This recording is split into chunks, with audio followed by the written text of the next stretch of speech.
I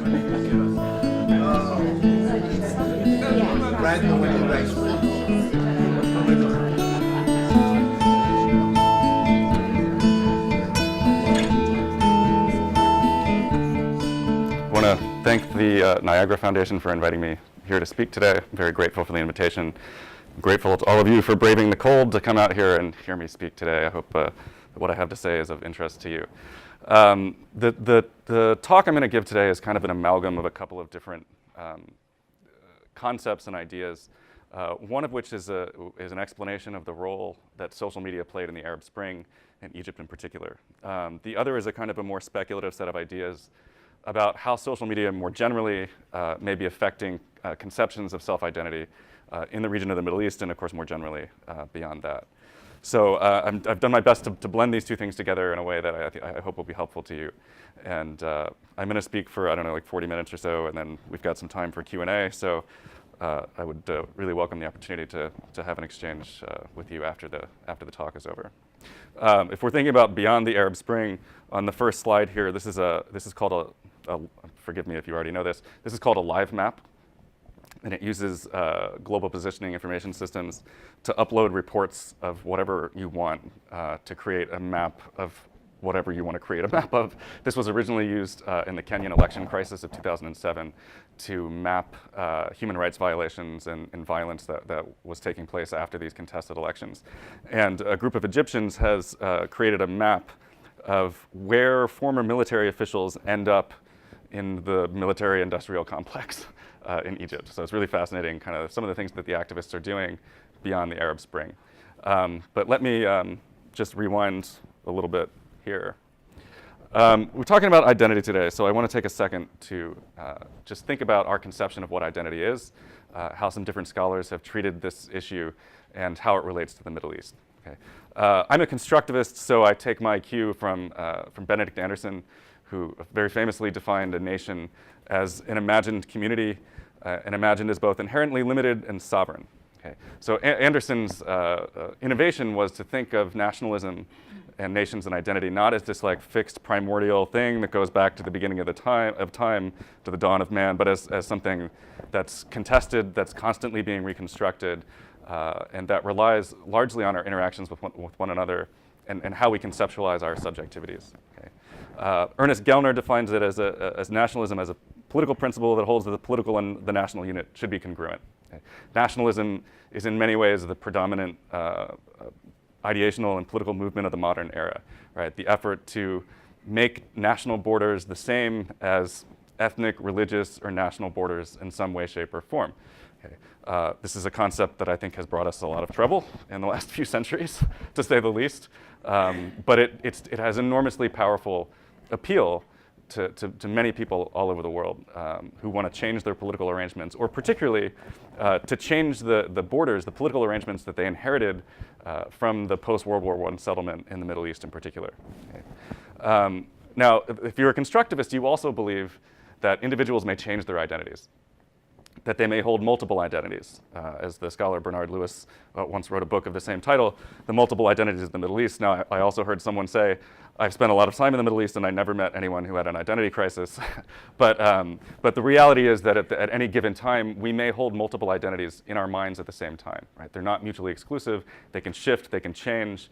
And I'm going to try to think a little bit about today about how social media might affect those changes. My point down here. Is that? You point to the computer right here. Oh, that's the computer. There it is. Okay, that makes more sense. So, in the Middle East, after the post-World War I settlement, scholars have created a kind of a typology of different kinds of nationalism in the region, and we think primarily in terms of two kinds of nationalism. Now, if you know the history of the post-World War I period well, many people of the region believed that they were artificially separated or created different boundaries by the Europeans that they would not have chosen for themselves. Okay? There's a pan-Arab nationalism, which is called Chaldean nationalism. And then there's this new form of nationalism that emerges after the First World War in response to the creation of these these state borders, what's known as Wataniya nationalism. Okay?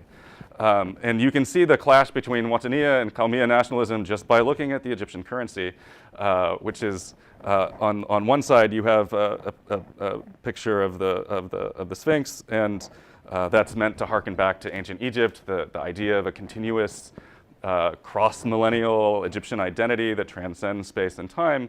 And then, of course, on the other part of the currency, things are written in Arabic, and it's an appeal to both pan-Arab and pan-Islamic identity. Okay. So in Egypt and in many countries in the Middle East, these identities exist simultaneously. They're side by side, and identity entrepreneurs have made it their business to promote one over the other. And if you do a close reading of the history of the 20th century, it's sort of, at least until recently, it was really obvious who had won these battles, which was the country level, the Wataniya nationalists, folks who were pushing a certain conception of identity that may have been foreign to people who inherited them after the First World War.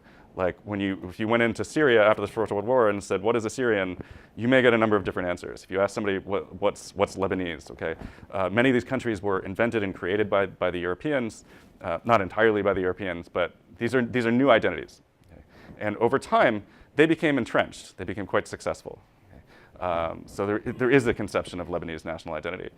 There is a conception of Syrian identity as distinct from the sort of pan-Arab, I'm an Arab, I speak Arabic, right, which is really the thing that unifies Arabs all over the Middle East. Okay. What's interesting when you think about the relationship of social media to some of these identities, and you think, well, how did these identity entrepreneurs who were largely state-level leaders, who wanted to push a certain conception of Egyptianness or Syrianness or Lebanese-ness to build the state? Okay? These are state-building projects. They took their cue from sort of early modern European state-building projects, and they applied these concepts and these ideas to the states of the Middle East. So in education systems, you're pushing the idea of being Egyptian, partly as a consolidation effort of your own power, partly to promote an identity that would allow the state to become successful, economically, culturally, socially. A tag that used to appear in many blogs in the Egyptian blogosphere. This is something that you put up on your page as a kind of a projection of an activist identity. Okay. I blog for human rights. Okay. This was I saw this on almost every blogger's page that I interviewed between the course of 2007 and 2011. At one point, they had this frame up, this set of ideas up on their page, right? And this is kind of itself an identity claim. Okay. It created a set of people who self-identified as digital activists, people who were using the internet to promote social and political change, which is at its heart the definition of what digital activism actually is.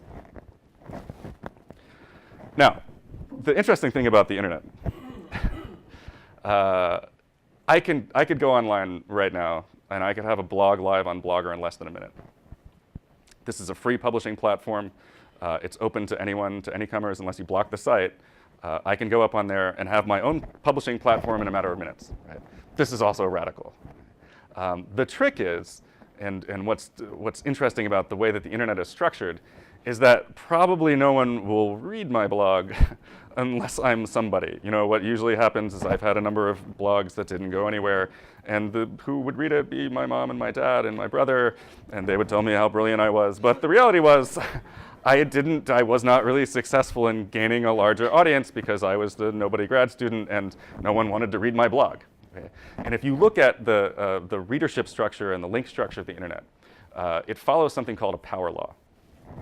Power law is a distribution in which there are a small number of nodes in a network that have a fantastic number of links. Okay? So if you think about, if anybody reads American political blogs, if you think about the big blogs in the US, it's the Daily Kos on the left, Instapundit, Powerline, these guys on the right, Little Green Footballs. And if you look at the inbound links and the inbound readers, these guys have 600,000 readers a month. An enormous, it's not like CNN, but you've got a lot of people looking at these pages. Okay? And then if you look at all of the other blogs, there's over 1 billion blogs in the world today. If you look at all of the other blogs and you look at the number of connections that they have, it looks like, oops, sorry, I forgot about the microphone. I can't go over there. But you can see most people have no connections, or they have 1 reader, or they have 10 readers. Okay? So the scholars, particularly mathematicians and physicists who study the internet and who understand these mathematical principles better than I do, have kind of come to a consensus that this is what the internet looks like. At most recent count, maybe it was 40, I don't know, something like that, right? But the reality is this is wildly unequal. Okay, this is an unequal distribution, and it gives certain kinds of people privilege when it comes to putting things up on the internet and how they get heard. Okay? It's a great myth that the internet is an equal playing field where everyone can have their voice heard. The reality of the internet is that it is a kind of also an elite-driven medium that you have to, it's possible to break in and become prominent on the internet, on social media, but it helps to know someone. It helps to be a journalist. It helps to be a political leader. It helps to be Kanye West. It helps to be, it helps if you already are famous. Then it's much easier to become famous on the internet. Okay. So the real challenge for people who are looking to exploit the internet for social or political gain is how do I get eyeballs to my page? How do I get anyone to read the things that I've written? And when I started studying this stuff in 2007, when I made my second trip to Egypt to start studying these digital activists who were blogging for political and social change, this was actually the key question that everyone always posed to me. They're like, look, there's only, first of all, only 10% of Egyptians were online at the time anyway, right? And so you're going to tell me that this really elite medium that's very expensive, prohibitively expensive for most Egyptians, is going to have social and political impact. You're nuts, right? It's just not going to happen. And so my challenge has always been to explain how this elite-driven medium was able to affect social and political change in quite the way. In the story that I'm about to tell you about Egyptian digital activism, how did it happen, right? Why would this even matter? Because I think everyone's default assumption would be, just a bunch of bloggers in their pajamas, hanging out, writing things. Why would anyone listen to them? And more importantly, how on earth would they overthrow a government with this very small group of committed activists? How on earth would they do this? And the history of the 2000s was a history of repeated attempts by these activists to put on big protests, to challenge the regime openly. And it was a story of failure after failure after failure. Okay. If you had been to a protest in Egypt in the mid-2000s, it was probably run by an organization called Kifaya, and it was a small group of 30, 40, maybe 100 if it was a good day, activists, surrounded on all sides by security services, 20 deep, lining blocks away. If you were approaching Tahrir Square from any other part of Cairo, and you were trying to go to a protest, you knew something was happening when you saw the green trucks lined up. Okay, they had this stuff covered, and it became a kind of a ritual where they would protest and then they would go away and nothing would change. Okay? And that is, I think, how people saw the social media activists until January of 2011. Okay. Before I get into that story, I want us to think a little bit about the different kinds of tools that are available to activists in the social media toolkit, and then importantly, to graph that onto an understanding of the different kinds of political regimes that exist, not just in the Middle East, but all over the world. Okay? And I've divided the regimes into three, these are all authoritarian regimes, by the way, okay? But I've divided these regimes into three categories. The first category is what I call a response regime. Okay? This is Egypt. The Egyptian government did basically nothing to interfere with content on the internet. Okay? All they did was constantly respond to the activism by throwing the activists in jail, usually briefly, harassing them, occasionally torturing them. But fundamentally, and this is very unusual in the authoritarian media universe, they didn't do anything to filter the internet, to prevent people from accessing websites. They didn't do any of the things that the Chinese government has become renowned for in terms of controlling the internet. It's fascinating, right? They saw this challenge from miles away. You had people using the internet to challenge the regime since the late 1990s. And still, the Egyptian government did nothing. We have a second, I created a second kind of category that I call control regimes. These are authoritarian regimes that are making substantive efforts to control content on the internet. Okay? Importantly, these are not the world's worst authoritarian regimes. They're not the most violent. They're not the most restrictive on political and civil liberties. But this is a case like Tunisia. Okay? Tunisia, prior to the Arab Spring, was a country that did extensive filtering and censorship of the internet to the point where you couldn't access political websites from Tunisia. Just couldn't do it. you had to go around a proxy server, or you had to use other tools to access the content on the internet that you wanted to get to. Importantly, when regimes do that, what it does to the individual is you got to know where to go so that you can find it. And many countries now control their own search engines. If you've ever tried to do a search on the Chinese search engine Baidu, it's fascinating. Go search for Falun Gong or go search for Tiananmen Square, and it's like it didn't happen. Or it's just something, Tiananmen Square is just a nice place that you go to visit if you're in Beijing and you hang out in the square, right? And then 5 minutes later, you'll find that you just don't have access to Baidu at all. If you keep doing these searches, the Baidu, the algorithm is like, okay, that's it for you, you're done, you're cut off. Okay. Go, after we're done here, just go have some fun with Baidu. I might get a visit from a Chinese state security officer. So this third type of regime is a regime that I actually, I call these states Seagram states because they rank as a 7 and 7 on the Freedom House rankings of political and civil liberties. That is, they're the worst of the worst, right? This is the Syrian government, this is the Chinese government, this is North Korea, this is Burma. And what I've done is I've crafted this categorization of the different kinds of authoritarian regimes in the world with what social media activists actually do with the tools that they have. Okay, what are the tools? What do they do for you? And there's really, actually, it's fascinating because the social media universe is much larger than I think we think of it. We largely think of it as Facebook and Twitter, and then there's just some other stuff that only people who are really into technology actually use. But the activists and actually software developers have given us all sorts of new tools to get around the filtering and surveillance and censorship of authoritarian regimes. Okay. So at the most basic level, you have a website. You have a website, basically you're putting content on the website so that people will see it, and theoretically those people will change their minds once they read about what's on your website. Okay? That's just putting external information up on the internet, and hopefully the people that you're targeting will see it. Okay? In the response regimes, of course, like Egypt, you just go, you find it, you do the search on Google, and no one's stopping you from doing it. In these other states, you need the proxy tools to get around. You need a proxy server that masks your IP address so that it looks like you're accessing the page from somewhere else, and it routes around this censorship. We have a class of interesting new tools that are just being released over the past couple of years. I'll give you an example. It's called ObscuraCam, but this is kind of what happened in the 2000s. Okay, what links all of these groups together is in the language of collective action from political science. These are diffused individuals with common interests. Okay? In other words, the social media themselves are doing something to resolve what the political scientists call the collective action problem. Okay? And there's two pieces of it. One piece is, of course, finding the other people who have common interests with you. Okay? If you're an activist in an authoritarian regime, you don't just want to walk up to somebody on the street and say, like, hey, I'm going to have a protest. Would you like to come? No, because you could get yourself arrested, or you could get them arrested. Right? That's the rebel's dilemma. When you want to have a large-scale protest in dangerous and risky conditions, you do not want to be the only one in the street, or you do not want to plan for a protest of 10,000 people and have 50 show up, okay? Because it makes you much more vulnerable to state repression and state violence. So whether you're a political opposition, whether you're in a diaspora, whether you're a religious group that's spread across multiple states but does not form a majority or a governing majority in any particular state, these are tools that allow you to simply, easily, and almost cost-free coordinate with one another, communicate with one another, and build a movement. Now, it's not free. You still have to pay for the internet access. Right? Everybody always says the internet is free.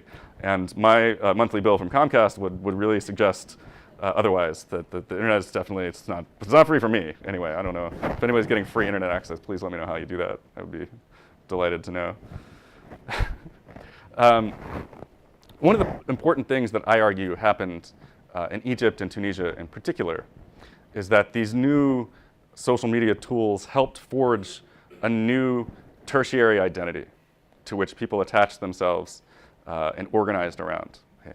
If you think back to the American context and you look at what happened in the 2000s with the development of activist identities built around online communities. And I'm thinking particularly of Daily Kos. This is a left-wing blog. The members of that blog call themselves Cossacks, right? Which is an interesting terminology. But it's an identity, right? You're like, I belong to this blog. I'm a Cossack. I post things. I share things with other members of my community. And we plan events together. Something is happening in DC that we don't like, let's put a protest together. Some Congress person is passing a law that we think is outrageous, let's all call that person or write to that person or protest that person or to camp outside their house or whatever. This was an identity that was built painstakingly by Markos Moulitsas and his friends, who created this really vibrant web community around which people formed a new identity. I'm a Cossack, I'm an activist. Okay? Now, if you ask, if you are part of the World Values Survey and you called up somebody who belongs to Daily Kos and you said, just wondering, which of these identities would you identify with most strongly? American, Illinoisan, is it Illinoisan? I'm not from here. Illinoisian, Illinois. Illinoisan. Are you an Illinoisan, or are you a Chicagoan, or are you a Daily Kos activist? Okay, they're not going to select Daily Kos activist as their primary identity, right? That's crazy. But they do carry it around as an identity of something that they belong to. You know, I belong to a political party, I identify with it. If somebody calls me up and asks me what my primary identity is, I'm not going to say the political party, but it is one of my identities, part of my repertoire of identities. Okay? And what happened in many of these states was you had very small communities develop a new activist identity that I think played a very powerful role in convincing people to take part in collective action and in convincing people to risk their lives for it. You know, this is risky business. Plotting a protest in Egypt circa 2009. The state's not necessarily going to kill you, as they might in, say, Syria, but the state will do things to you that you don't like. You do not want to end up in an Egyptian prison. Okay? Bad things happen to you there. And it's enormously risky. It takes a lot of courage to do the things that these activists did, knowing what was about to happen to them. And I interview people again and again and again. I'd say, well, you know, this is crazy. Why are you doing this? You're going to get arrested or killed. And they say, I know. It's, you know, for me, it's worth the risk. You know, the cause is worth the risk. And I think part of that is the community that they built around these very issues. Okay. So this iBlog for human rights stuff is all part of a long campaign by Egyptian activists to build community around a small set of largely human rights issues that they used to challenge the Mubarak regime openly. First, not openly, but then openly. Okay. And many of these activists met each other online.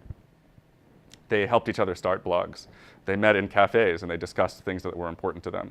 And this happened over a 10-year period, you know, where people that really otherwise would not have become political activists were drawn into a community of activists by their interaction with one another online. People who had no interaction in the real world were suddenly friends. Muslim brothers and leftists and people of all political stripes were coordinating this very, it's small in human terms, but what turned into a very big campaign for political change in Egypt. Okay. What happened in Egypt and what happened in Tunisia, I call the Network To Revolt. And I want to take a second to describe what a lot of scholars think are the dynamics of how these networked revolts actually happened. So I'm going to tell you a story about how Egyptian activism evolved over the course of the decade of the 2000s and how that initially blog-based activism turned into social media-based activism and then turned into a broad-based revolution. Okay. The early Egyptian bloggers like Wael Abbas, this is actually the exact place that I interviewed him in 2009. This is a room in his parents' house where he ran a one-person shoestring media operation exposing the torture practices of the Egyptian government. Okay. And it was not just him. When he started blogging, he invited other people to do the work with him. So you had people like a courageous young woman, Noha Atif, who created a blog called Torture in Egypt. And what Torture in Egypt did was she went around the country and interviewed victims of torture and put their testimonials up online with links and pictures to the people that tortured them.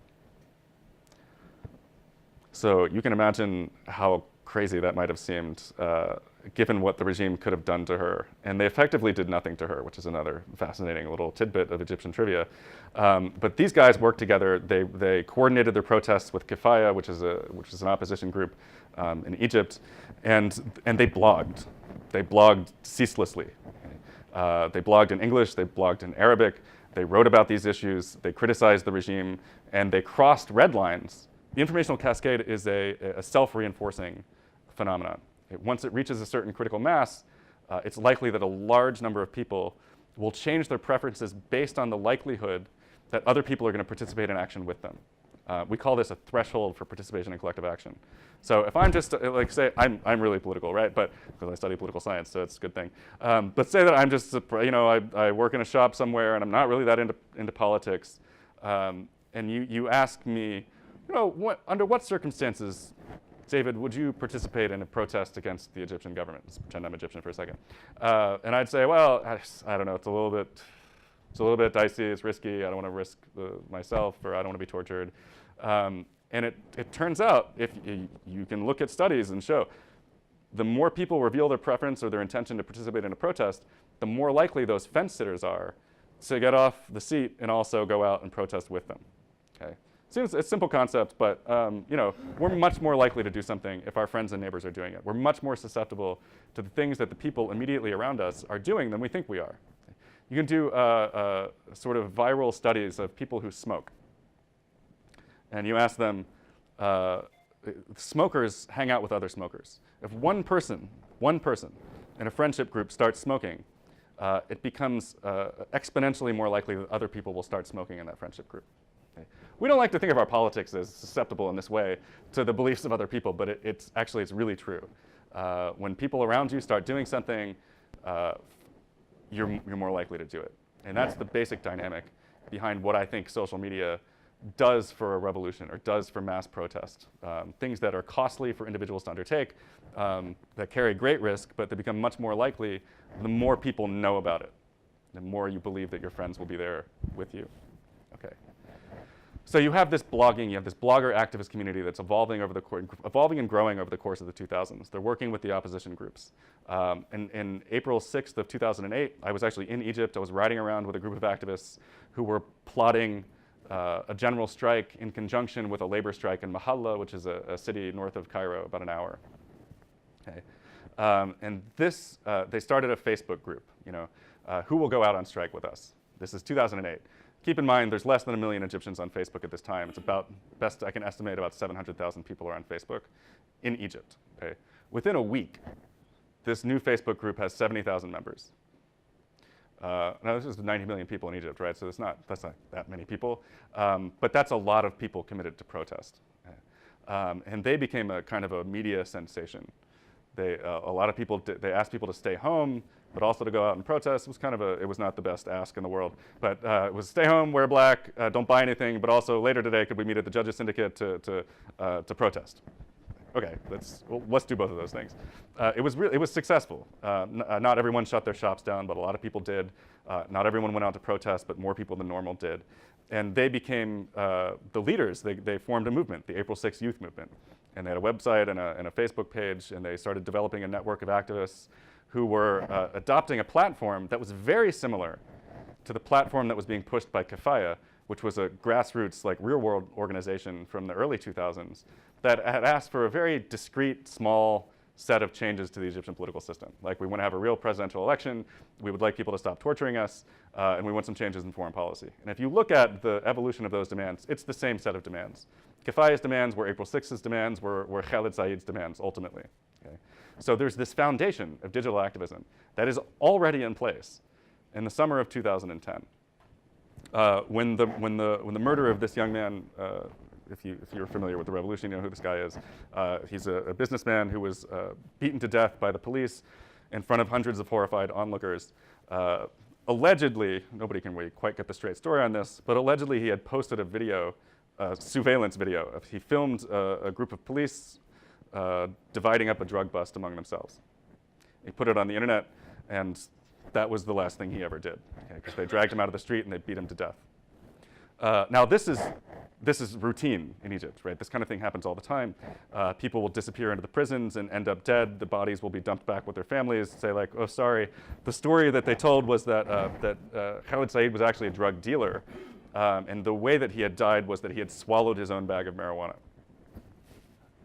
Which is not, I don't know anyone that's died like that. It seems like a little bit implausible. And of course, no one believed this story. It was preposterous.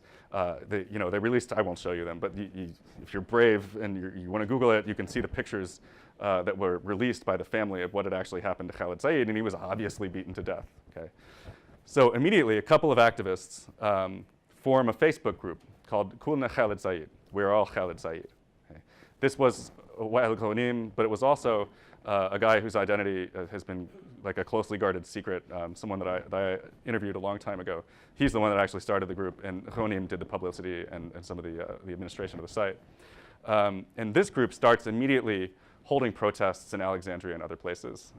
One of I thought the coolest protest they did was they did something called a silent stand, where they all lined up on the Corniche, the beach in Alexandria, and just they turned their back to the city, and they just stood there in this like silent protest to protest this very common practice of torture.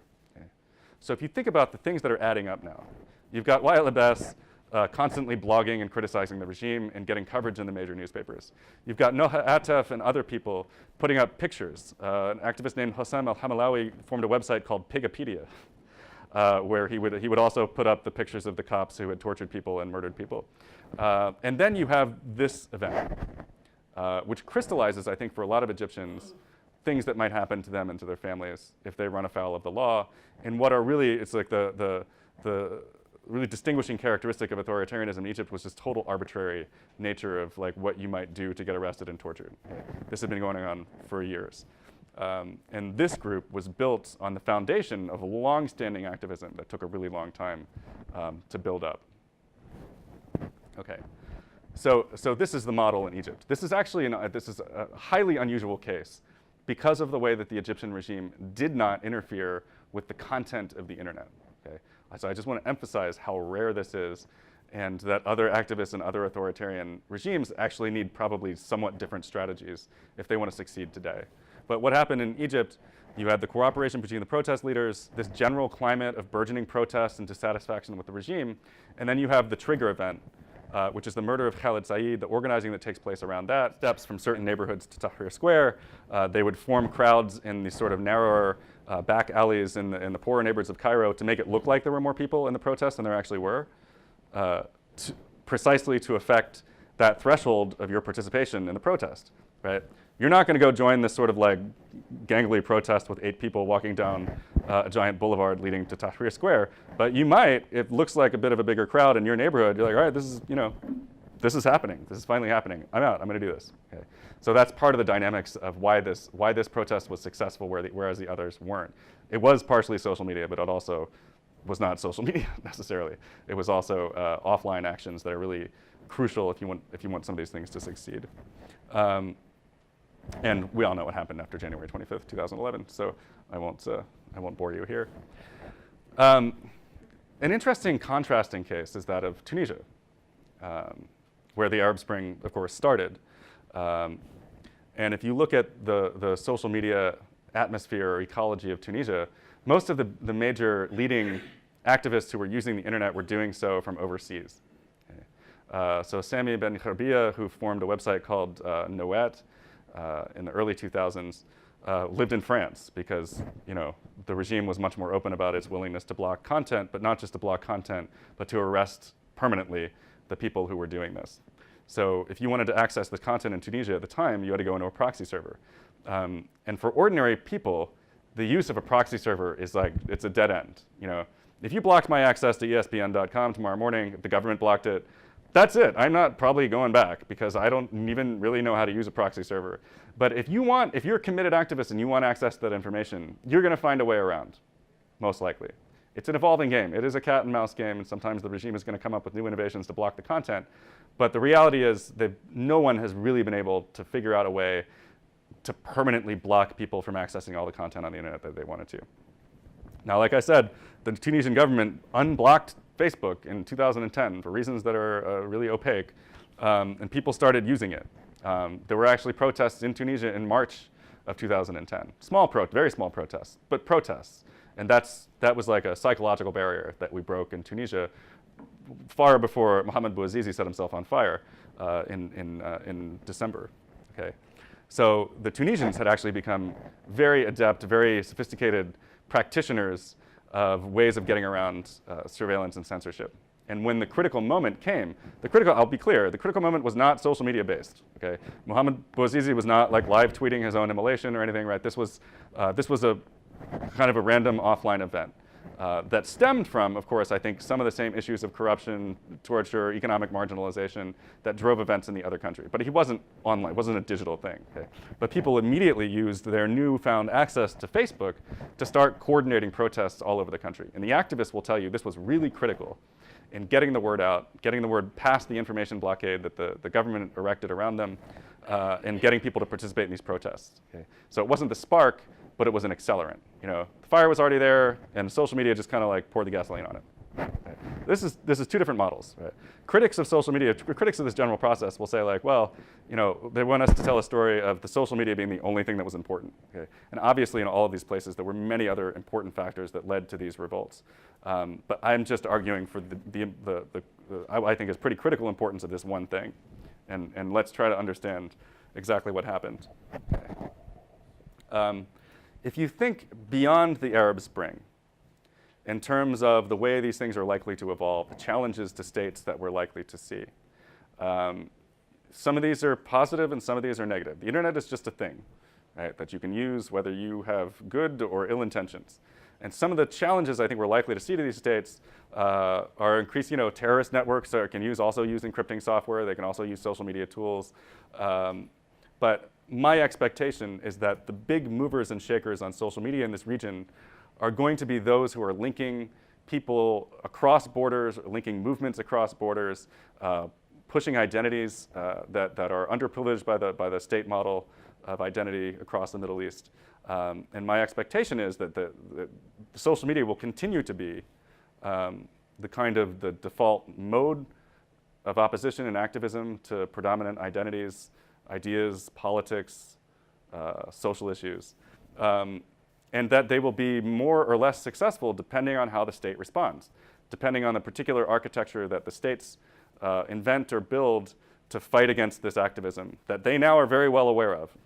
The remaining authoritarian regimes in the region are very well aware of what has been done in Egypt and Tunisia and some other places. 5 minutes are up, and I will conclude there and take questions. Thank you very much. I think one of the things that's important to keep in mind is that the relative success of these regime strategies is likely to depend greatly on the actual popularity of the regime itself. So if you look at Russia and China, these are not regimes without support.